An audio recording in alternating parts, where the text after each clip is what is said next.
시청자 여러분 안녕하세요. 별별 이야기의 차은주입니다. 2006년 1월 19일 나사의 명왕성 탐사선 뉴 호라이즌스호가 발사됐습니다. 그로부터 9년여가 지난 2014년 12월 6일 동면 상태로 항해 중이던 뉴 호라이즌스호가 잠에서 깨어났다고 하는데요. 왜 깨어났을까요? 자세한 소식 오늘의 별별 뉴스에서 확인해 보시죠. 명왕성 탐험을 위해 떠난 탐사선 뉴 호라이즌스호가 48억 킬로미터를 날아가 9년 만에 동면에서 깨어났습니다. 인류의 태양계 탐사상 최초로 명왕성과 카이퍼 벨트대 천체를 직접 탐사하게 될 뉴 호라이즌스호는 2015년 7월 14일 역사적인 명왕성 플라이바이를 시도할 계획입니다. 이제 반년 정도 후면 지금까지 누구도 볼 수 없었던 명왕성의 맨 얼굴이 드러날 것입니다. 네, 인류의 태양계 탐사상 최초입니다. 이 명왕성과 카이퍼 벨트대 천체를 직접 탐사하게 될 뉴 호라이즌스호. 이 뉴 호라이즌스호가 약 9년 만에 깨어났는데요. 이 소식 어떤 소식일까요? 이태영 교수님과 함께 자세한 이야기 나눠보겠습니다. 안녕하세요. 네, 안녕하십니까. 네. 드디어 이 뉴 호라이즌스호가 명왕성 가까이 갔다는 얘기죠. 지구에서부터 한 47억 킬로미터. 네. 엄청 멀리 갔죠. 상태는 좀 괜찮나요? 예, 그래서 이제 명왕성이 한 2억 6천만 킬로미터 굉장히 가까이 가면서 네. 동면 상태에서 깨어났는데요. 사실 뭐 9년여 동안 계속 이게 동면 상태에 있었던 건 아니고요. 1년에 한 2차례 정도는 깨워가지고 상태 점검을 했어요. 그래서 가장 최근에 8월 달에 동면 상태에 들어갔다가 이제 몇 달 만에 다시 또 깨어나가지고 이제부터는 본격적으로 탐사 활동을 준비하자. 이제 명왕성이 가까이 갔으니까. 그래서 네. 앞으로 한 7개월 가까이 명왕성에 계속 다가가면서 탐사를 할 거고요. 네. 내년 한 7월 14일 정도 이때쯤 되면 한 10,000km 정도로 가까워집니다. 명왕성과. 그러니까 굉장히 가까워지는 거죠. 그러네요. 10,000km면 지구 정지궤도에 있는 위성들이 36,500km니까 그거의 3분의 1도 안 되는 굉장히 가깝게 명왕성에 접근하니까 굉장히 자세하게 명왕성을 볼 수 있겠죠. 그럼 그 궤도를 돌면서 탐사를 하는 건가요? 그렇지 않습니다. 프라이바이라고 해가지고 네. 스쳐 지나가면서.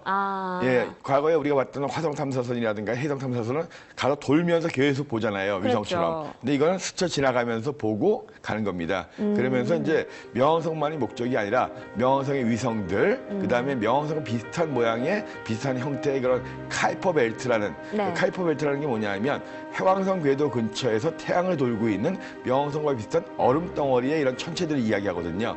그런 천체들이 굉장히 많을 거다라고 이제 여겨지고 있어요. 예. 그런 천체들을 계속 탐색하면서 계속 멀어지는 거거든요. 네. 그래서 명왕성에 머무는 것이 아니라 명왕성을 프라이바이 스쳐 지나가면서 계속적으로 이제 탐색을 계속 해나가겠습니다. 네, 그런데 이 뉴 호라이즌스호가 발사될 때까지만 하더라도 네네. 명왕성이 행성이었잖아요. 그렇죠. 네, 그런데 이제 이 행성이 아니게 됐죠. 그렇죠. 이제 발사할 때만 하더라도 2006년 1월 달만 하더라도 명왕성은 수금, 지화, 목토, 천해, 명 9번째 행성이었죠. 네. 근데 그해 8월에 체코 프라하에서 열렸던 국제 천문 연맹에서 이 명왕성을 행성이 아닌 외행성으로 분류를 바꿔버렸어요. 왜 그러면 잘 있던 명왕성을 갖다가 외행성으로 분류했느냐?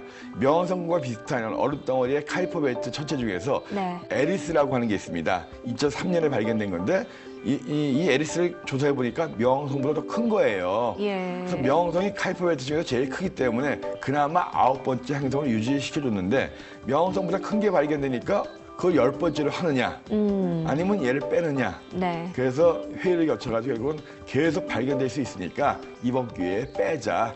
그래서 행성은 8개로 하고 소행성과 행성 사이에 어중간한 것들 이런 네. 것들을 난쟁이 행성, 외행성, 외자가 이제 난쟁이, 왜소하다는 거거든요. 네. 난쟁이 행성으로 분류를 바꾼 겁니다. 그래서 아주 9번째 행성을 탐사하겠다고 아주 1월 달에 출발했는데 그러니까요. 가다 보니까 얘가 행성이 아니라 외행성이 됐다. 네. 하지만 이렇게 지위가 낮았다고 해가지고 뭐 이렇게 의미가 떨어진 건 아니에요. 네. 외행성을 최초로 탐색하게 되는 거고 그리고 이 명왕성만 하더라도 위성이 5개나 돼요. 지구의 달보다도 작은 그러니까 명왕성의 지름이 한 2,300km, 네. 달이 3,000km가 넘거든요. 지구의 달보다도 작은 얼음덩어리인 자그마한 명왕성이 어떻게 5개나 되는 이 위성이 있느냐. 그러니까 위성이 더 발견될 수도 있거든요. 네. 그리고 과연 이 외행성들, 특히 카이퍼 벨트에 있는 천체들은 어떤 식으로 되어 있느냐. 명왕성 같은 경우는 태양이 가까워지면서 대기가 생겼다가 멀어지면 또 추워지기 때문에 대기가 또 얼어붙어가지고 없어졌다가 네. 뭐 여러 가지 이런 게 있기 때문에 이런 것들 다 조사해야 되거든요. 이런 위성들을 발견하면서 앞으로 이제 내년 여름 이후까지 쭉 지나가면서 이제 관찰을 할 겁니다.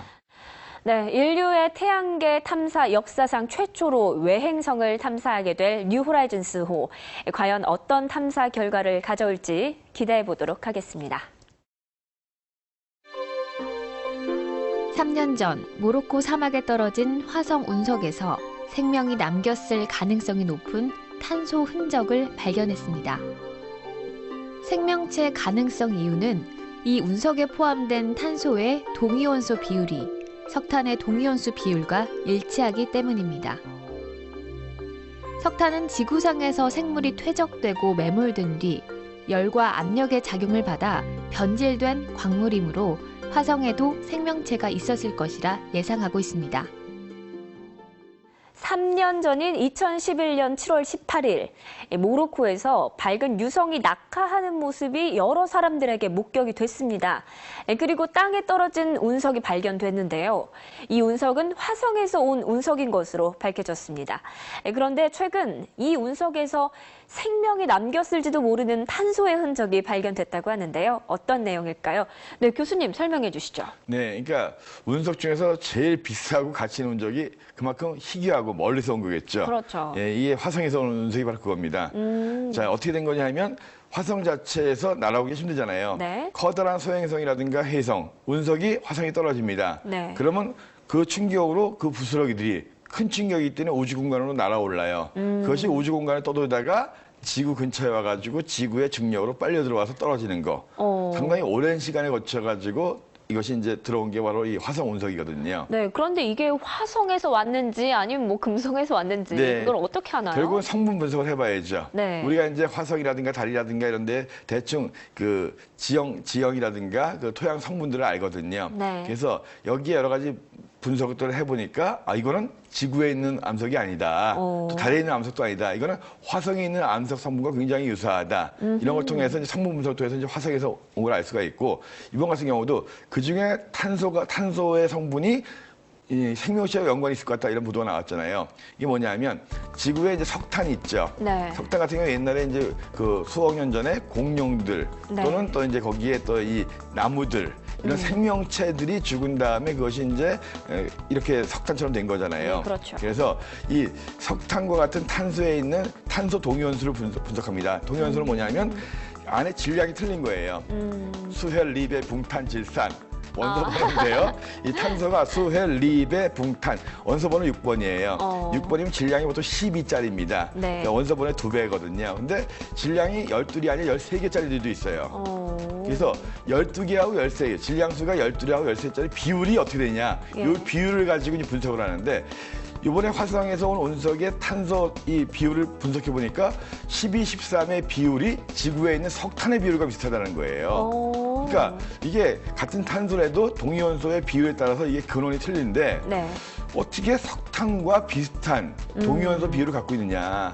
이거는 지구에서도 이 석탄 속에만 나오는 거기 때문에 예. 생명체에서 비롯된 것이 아니겠느냐. 그래서 상식적으로 생각했을 때 혹시 화성에서도 과거에 네. 생명체가 있었고 그것이 죽어서 이렇게 된 것이 아니겠느냐라고 추론을 하는 거죠. 물론 반박할 수 있는 것도 많겠지만 네네. 그런 가능성을 또 이제 보여줬다는 거죠. 뭐 일단 뭐 가설일 뿐인데 그런데 네. 제가 또 궁금한 게 네. 올 초에 또 진주 운석으로 네. 전국에 또 운석 바람이 불었잖아요. 그런데 화성에서 온 운석이다 하면 뭐 이것도 가격이 만만치는 않을 것 같거든요. 그렇죠. 어떨까요? 항상 이 돈에 관심이 많으시군요. 일단은 첫째, 말씀드린 희귀한 것으로 비쌉니다. 그 다음에 이제 이 화성 운석 같은 경우는 또 희귀하기도 하지만 떨어지는 게 모로코에서 발견이 됐잖아요. 족보가 있는 거예요. 네. 족보가 있으면서 희귀합니다. 운석은 땅에 떨어져가지고 공기에 노출이 오래되면 이것이 이제 오염이 됩니다. 네. 그래서 가치가 좀 떨어지는데 진주 운석 같은 경우에는 떨어질 당시에 우리가 족보가 생겼죠. 그렇죠. 그리고 많이 알려졌기 때문에 그만큼 스타가 됐습니다. 네. 하지만 이것을 이제 연구소에서 이제 구매를 하려고 하는데 소장자들께서 뭐 가격 협상이 안 되는 바람에 직접 보관하시는데 직접 보관하시면서 그만큼 이것이 공기 오염이 안 되게 보관하기가 쉽지 않죠. 희소한 거. 그다음에 족보가 있고 그다음에 정말 연구 가치가 있는 것들, 오염이 안 된 것들만 비싸지 그렇게 운석 선양하러 다니지 마세요. 보통 물론 운이 좋아가지고 화성 운석 하나 발견되면 좋겠지만 네. 화성 운석 발견하기 정말 힘듭니다. 그리고 운석은 보통 산에서는 잘 몰라요. 구별이 안 되죠. 네. 남극 대륙 같은 데 가면은 하얗기 때문에 오히려 그런 데서는 구별이 쉬워요. 대부분의 운석이 남극 대륙에서 발견되는 이유도 또 하얗기 때문에. 그렇군요. 예, 그래서 운석, 하여튼 모로코에서 온 족보 있는 유명한 그런 운석에 이 탄소의 성분이 지구의 석탄과 비슷하다. 그래서 일말의 가능성, 화성에서 과거에 이게 20억 년 이상 전의 거거든요. 네. 그럼 20억 년 이상 전에 화성에 생명체가 있지 않았을까 하는 가능성을 보여주는 그런 뉴스였습니다. 네, 별별 뉴스 두 번째 뉴스는 이 모로코에서 떨어진 화성에서 온 운석 소식 전해드렸습니다.